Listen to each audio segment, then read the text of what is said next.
Motif istri sadis bunuh suami di Banjar, cemburu dan sakit hati dengan rekan kerja. Pada kasus pembunuhan sadis oleh istri terhadap suami di hutan dekat aliran Sungai Kuman Dusun Oman Desa Paramasan, atas Kecamatan Paramasan Kabupaten Banjar, terungkap pula adanya cekcok antara istri inisial FT 28 tahun dan suami inisial DI 34 tahun.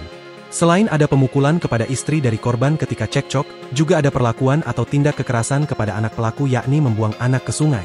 Benar ada hal itu, terang Kapolres Banjar, AKBP Dr. Fadli saat konferensi pers di Aula SAR Mapolres Banjar, Senin, 21 Juli 2025. Tersangka FT yang juga istri korban, diketahui sudah mempunyai 2 anak dari suami terdahulu.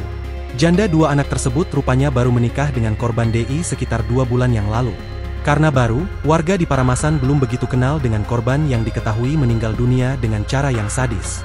Fadli mengungkapkan motif pembunuhan suami oleh istri di Paramasan dikarenakan cemburu dan sakit hati. Berdasarkan hasil penyelidikan, peristiwa pembunuhan bermula pada Rabu, 16 Juli 2025, sekitar pukul 15 WITA. Ketika itu, korban bersama istri, anak, dan rombongan sedang berjalan menuju tempat kerja sebagai pendulang emas di hutan.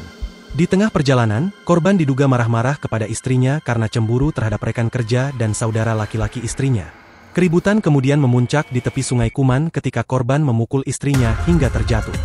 Setelah cekcok antara suami istri tersebut, tersangka PP alias kakak tersangka yang berada tak jauh dari lokasi kemudian ikut campur dengan mencabut parang dan belati yang dibawanya lalu menyerang korban hingga tersungkur. Tidak berhenti di situ, tersangka FT kembali membacok korban secara membabi buta hingga meregang nyawa. Kedua pelaku mengaku melakukan tindakan itu karena khawatir korban hidup kembali, terang Fadli. Fadli menjelaskan kedua tersangka dijerat dengan pasal 338 subsidiar pasal 170 ayat 2 ke 3 KUH pidana. Barang siapa dengan sengaja menghilangkan nyawa orang lain, subsidiar barang siapa di muka umum bersama-sama melakukan penganiayaan terhadap orang yang mengakibatkan kematian, dengan ancaman hukuman maksimal 15 tahun penjara, sebut Fadli. Download Tribun X sekarang, menghadirkan lokal menjadi Indonesia.